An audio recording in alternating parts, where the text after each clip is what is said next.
Todo cristão sabe que Jesus é o nosso modelo e referencial de caráter e de comportamento. Ele é o padrão a ser alcançado. Todo o seu estilo de vida em todas as áreas definem exatamente a forma como eu e você devemos viver. Entre os diversos aspectos desse exemplo a ser seguido, há um que eu quero destacar aqui hoje: o cuidado do corpo. Fique comigo e nos próximos minutos nós vamos entender um pouco mais a respeito desse princípio praticado por nosso Senhor e que, evidentemente, Ele também espera que o imitemos. Passando para trazer mais uma palavra ao seu coração. E o texto que eu quero tomar como ponto de partida para nossa reflexão e análise é Efésios capítulo 5. Eu vou ler do verso 28 ao 30, que diz: assim também o marido deve amar a sua esposa como ama o próprio corpo. Quem ama a esposa, ama a si mesmo, porque ninguém jamais odiou seu próprio corpo. Ao contrário, o alimenta e cuida dele, como também Cristo faz com a igreja, porque somos membros do seu corpo. Algumas verdades a serem destacadas aqui. A primeira é que o apóstolo Paulo está falando do relacionamento marido e mulher desde o verso 22, e quando ele chega no 28, ele está no contexto dessa argumentação, e ele mostra a importância de que se siga na relação marido e esposa o padrão estabelecido do relacionamento Cristo e a igreja. Então ele diz que o marido deve amar a esposa como Cristo amou a igreja, ou seja, amor sacrificial. Ele mostra que a esposa deve submissão ao marido, como a igreja deve submissão a Cristo. E é justamente dentro dessa lógica que ele comenta no verso 28, que o marido deve amar a esposa como ama o próprio corpo. Aqui o assunto do amor ao corpo é introduzido. Um paralelo a respeito do relacionamento que ele está falando, marido e mulher, mas o assunto do amor ao corpo é introduzido. Depois, como contraponto, no verso 29, o apóstolo Paulo diz: porque ninguém jamais odiou o seu próprio corpo. Então, de um lado o amor, o conceito, por outro lado o ódio. Então, ele vai dizer: ninguém jamais odiou. Todo mundo entende o que deveria ser a expressão de amor. E depois de dizer ninguém jamais odiou, ele diz ao contrário. Então, novamente agora, o contraponto. O contraponto do ódio, que poderia simplesmente se dizer de novo, é o amor. Mas ele vai traduzir em linguagem prática o que significa o amor ao corpo. Ele diz ao contrário: o alimenta e cuida dele. Isso significa que a ideia de cuidado do corpo, ela é bíblica, é apresentada na palavra de Deus e ela envolve nutrição, mas não se limita somente à questão da alimentação.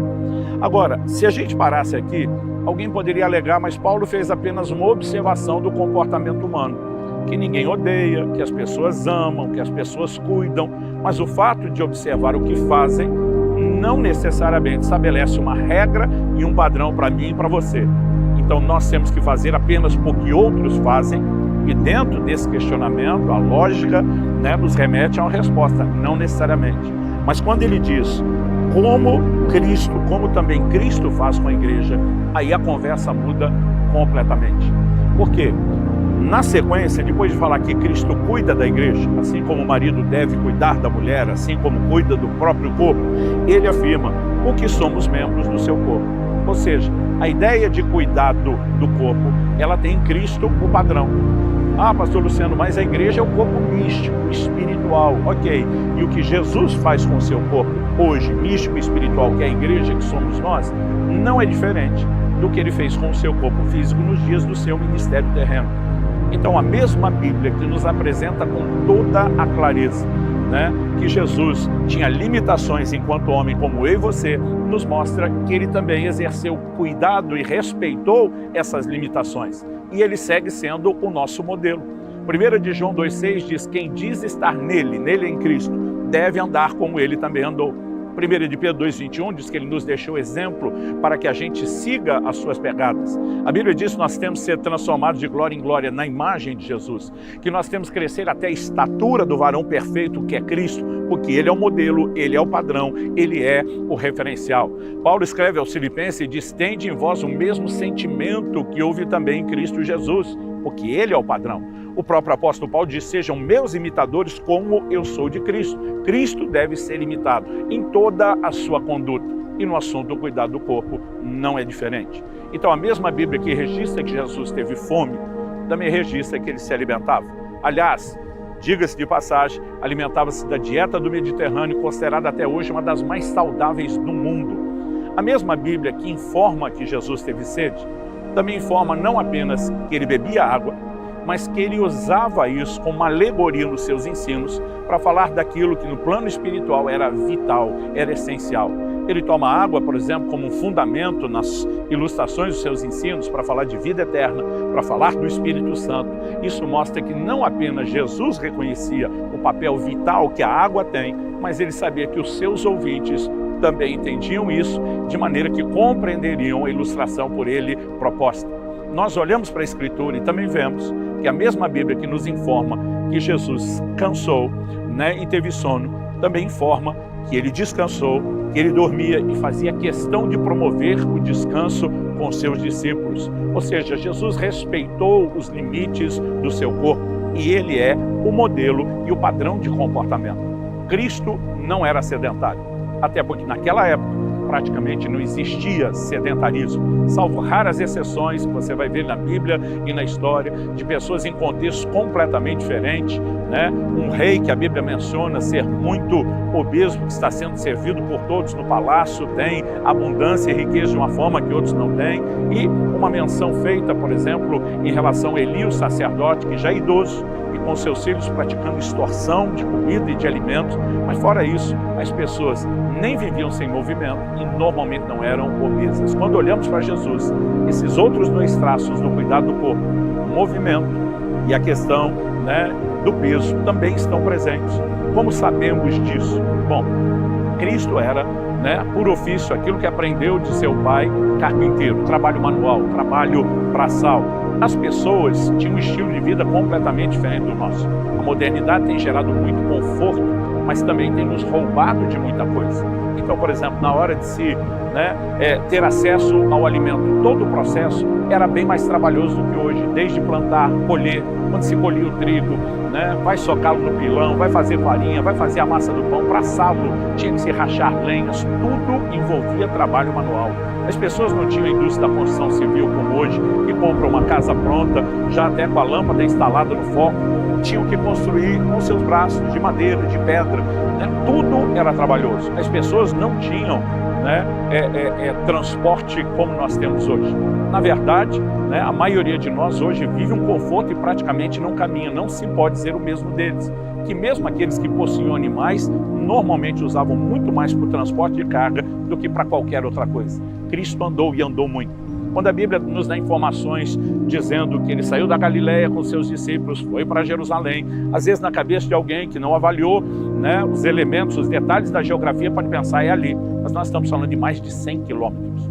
Aliás, alguém fez uma conta, um cálculo, baseado em onde Jesus saiu, aonde chegou e quanto tempo levou a viagem. O que não são detalhes que você vai ter em todos os relatos, mas baseado só nesses que temos, a conta foi de que ele andou uma média de 32 quilômetros por dia, o que não me assusta esse cálculo. Porque quando Pedro sai de Jope a Cesareia, com os homens que Cornélio enviou, eles faziam o trajeto em 2 dias e a distância é exatamente 60 quilômetros, o que daria uma média de 30 quilômetros. Ah, mas não quer dizer que caminhavam todo dia, mas para aguentar 2 seguidos tinham que ter ritmo.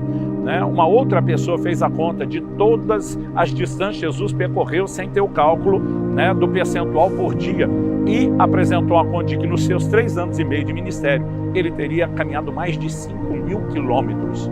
Um dia desses, apresentando esses dados, alguém brincou, ainda bem que 1 João 2,6, quem diz estar nele deve andar como ele também andou, não é literal, mas Cristo caminhava e não era obeso. Aliás, eu brinco que ele era fit assim, estilo esse dedinho no nível profissional.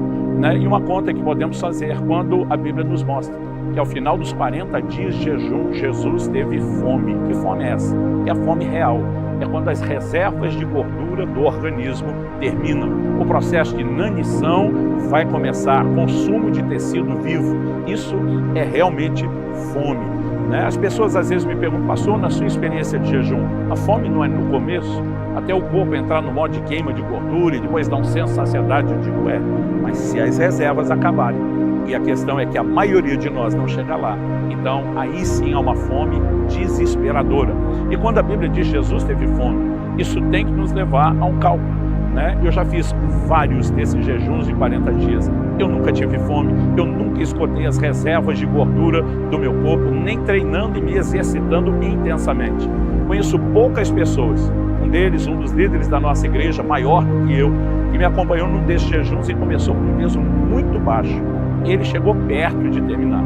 Terminou o jejum com perto de 3% de percentual de gordura no corpo, né? Eu nunca cheguei a um índice tão baixo. Ou seja, para Jesus ter esgotado isso no jejum, ele tinha que ser alguém com um padrão corporal ainda bem mais magro do que a maioria de nós hoje somos. Ou seja, não há ângulo ou perspectiva que você olhe para Jesus e que você não encontre nele um modelo de cuidado do corpo. Eu creio que só isso, além da própria Bíblia nos ensinar que o corpo é o templo do Espírito Santo, que nós precisamos glorificar a Deus com o uso correto, além de tantas coisas que são ditas, eu creio que talvez o ponto de partida, a principal, é olhar para Jesus e dizer se ele é o nosso modelo.